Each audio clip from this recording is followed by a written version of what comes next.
Se você está por aqui, não se esqueça de se inscrever no canal. Aperte o sininho das notificações e nos siga em nossas redes sociais. E é claro, se você gostou, nos apoie deixando seu like. Isso nos ajuda bastante.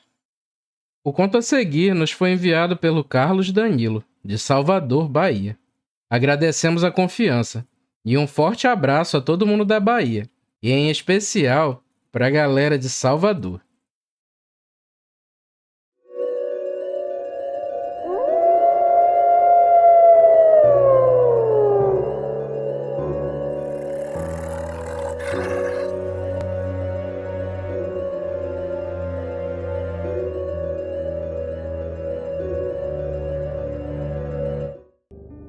Mário era um homem da roça, trabalhador, forte, como só um homem que pega todos os dias no cabo da enxada poderia ser.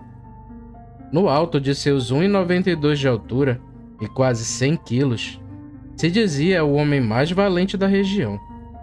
E poucos eram aqueles que teriam coragem de entrar em uma briga com Mário. Contam que em uma noite de São João, após ter vencido 2 em uma luta, sua mula de estimação empacou no caminho do sítio que morava, e que o mesmo, já tomado por algumas várias doses de caninha de alambique e ainda de sangue quente da luta, foi carregando a mula até em casa. Isso é o que o povo conta. O que Mário tinha de convencido, tinha de mulherengo. Já até falou que já foi pra cama com mais de 200 mulheres. E que era o homem para uma noite inteira de ousadia. E acho que foi em uma dessas aventuras que ele quase se lascou. Domingão de sol, lá ia ele. Short apertado, sem camisa, pra bater o seu baba. Era a atração das mulheres. Fazia um gol ali, derrubava outro aqui, atropelava outro cá, peitava outro acolá. Era o dono do jogo. E realmente, quase sempre o time em que ele jogava ganhava. E por isso ganhava sempre muita cerveja, nas inúmeras apostas que fazia antes do jogo. E foi num desses derrames de cerveja que a trama começou a se desenrolar. Quando bebia, Mário, que já era nada modesto, desandava a contar vantagem. O que para muitos era motivo de gozação, mas para alguns era motivo de inveja e afronta. E um desses era o senhor Azevedo, ou seu Zevinho, como queiram chamar. Dono do único matadouro da cidade e criador de algumas cabeças de gado. Homem rico, calado de poucos ou nenhum amigo, magro, pálido que nem vela, e parecia sempre estar doente.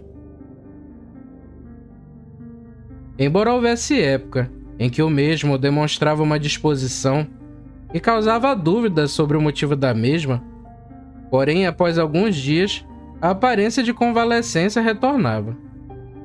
Vivia em sua propriedade, a maior da região, onde vivia isolado com sua segunda esposa, moça de 26 anos mais nova, já que os filhos, todos já adultos, tinham casado ou estavam na faculdade na cidade grande e não aceitavam tal relação.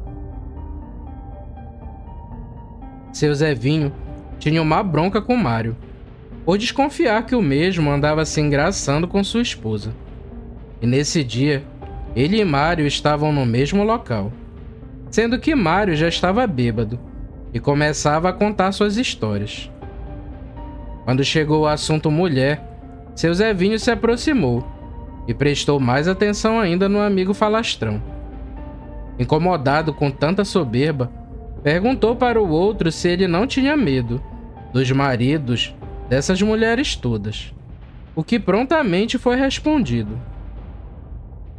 Não tenho medo de homem nenhum, ou de qualquer outra coisa que ande ou se rasteje por esse mundo de meu Deus. Seu Zevinho ainda indagou que nem tudo que anda ou rasteja por esse mundo são coisas de Deus, que até os tementes a Deus podem se encontrar com as bênçãos ou maldição do tinhoso. mas o outro também tinha resposta para essa. Não existe bênção que não se esvai, ou maldição que não seja quebrada. Ouvindo isso, seu Zevinho foi embora, tinindo de ódio. Como alguém poderia não temer as maldições do demo? As injúrias que se escondem pela noite. A sina que aguarda cada um na dobra de esquina. Ele já tinha sido assim, e hoje ele sabe que até aquele que levanta todo domingo para assistir à missa, guarda a Sexta-feira Santa e a Quaresma, pode ser arrendado pelos descaminhos da besta.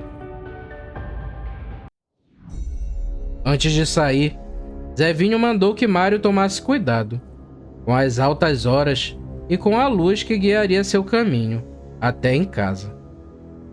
Como Mário não era nenhum gênio, não entendeu o recado e deu pouco caso. Afinal, o que um nanico raquítico poderia fazer contra ele? Alguns amigos ainda o alertaram que poderia ser alguma ameaça. Dor de corno, mas ele nem se importou e continuou a beber. Já eram 23 horas, quando a última garrafa foi devolvida ao balcão e a conta foi pedida. Mário nem precisou coçar o dedo, pois todas foram da aposta ganha. Despediu-se dos amigos e seguiu a caminho de casa, com alguns amigos que iriam para a mesma direção. Aos poucos, cada um foi tomando seu rumo de casa. E ele, como era o que morava mais longe, ficou só e nem lembrava do conselho ou ameaça de mais cedo. Já passava da meia-noite. A lua ia alta no céu, amarela e redonda, deixando o caminho que não havia iluminação elétrica muito bem iluminado. Seria uma caminhada de mais 1 ou 2 horas, até a chegada do sítio em que morava, coisa até apreciada, pois assim deixaria as cervejas pelo caminho, em algumas paradas para dar alívio à bexiga. Tudo foi normal e sem contratempo. Ele chegou em frente ao portão do pequeno sítio em que morava. Notou que os cachorros dos sítios vizinhos estavam agitados e latindo muito.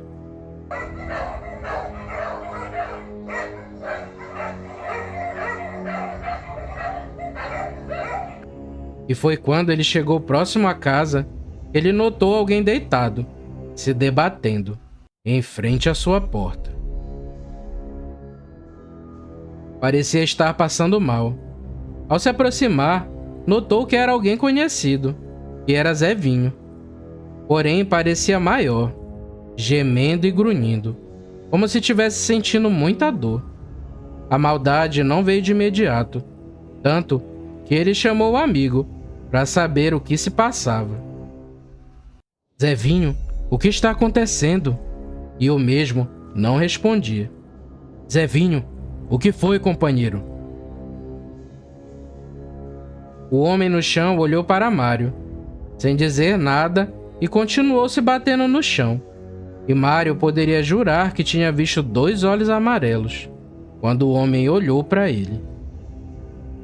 Os grunhidos já pareciam urros, e um forte cheiro de esterco de cavalo começou a ser notado. Parecia que o homem estava se esfregando em esterco de cavalo. Nesse momento, a ficha ainda não tinha caído, mas a raiva havia chegado, e Mário então esbravejou. Zevinho, seu filho de rapariga, levanta daí, sujou minha porta toda de esterco, tá doidando, homem? Foi aí que o esquisito aconteceu. O homem levantou grunhindo feito capeta e olhou para Mário, de um jeito que fez o valentão gelar.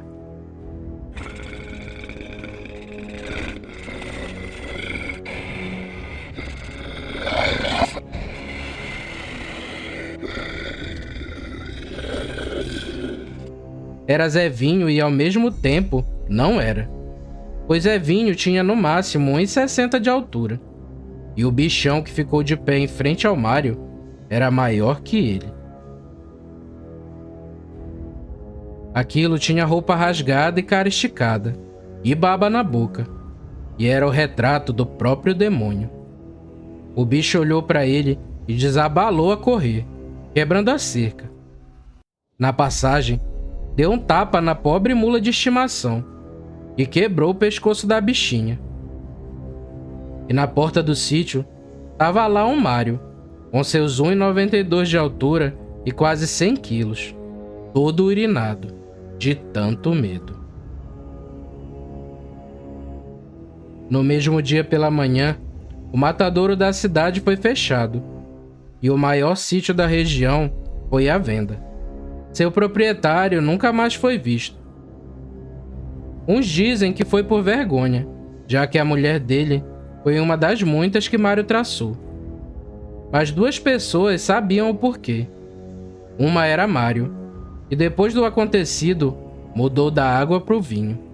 E sua avó, que foi procurada pelo neto, para contar do fato da madrugada passada, e contou sobre suas desconfianças.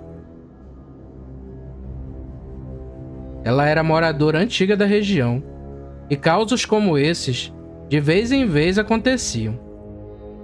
Ela disse que ele, sem querer, tinha desencantado um lobisomem. E quando você chama o nome do desinfeliz 3 vezes, quebra o encanto. E que por vergonha daquele que o desencantou, quase sempre a pessoa que sofre da sina foge da região.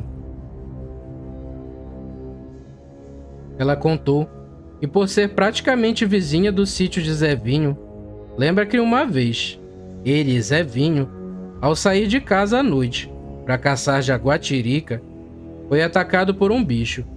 Ele dizia ser maior que um urso.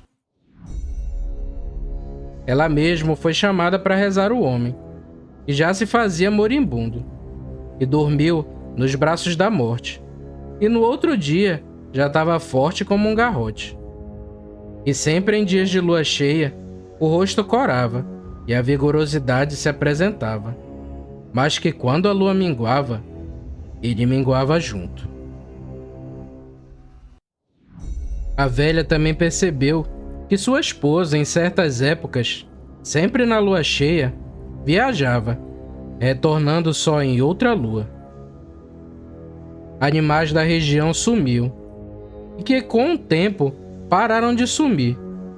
Porém, às vezes, ela ouvia berros de bois e vacas, da criação de Zevinho à noite. Parecia até que ele tinha 2 criações, uma para comercializar e a outra para consumo próprio, mas que nunca imaginou que seria esse o tipo de consumo. Ela continuou dizendo que na noite do acontecido, o neto tinha dado muita sorte, pois como era dia santo, estava acontecendo uma procissão, e em primeiro lugar foi na casa do infeliz, e recebeu o povo muito mal, como se tivesse incomodado. A procissão depois se dirigiu até a casa do caseiro, ficando lá até às 11 da noite. Sendo assim, o bicho não conseguiu se transformar, pois as orações, rezas e a imagem de Nossa Senhora seguraram a mandiga do lobisomem. Se não fosse isso, o bicho já transformado é que estaria esperando por ele. Zevinho nunca mais apareceu, e Mário passou a ser um homem sério e ainda mais trabalhador do que já era. Não perde uma procissão de dias santos, e até hoje, antes de abrir o portão do sítio, repara bem se nada tem de errado e ora pela proteção de sua casa, porque vai saber, né? Até mesmo aquele que teme a Deus, vai às missas e respeita a novena, pode ser visitado pelas esconjuras do diabo.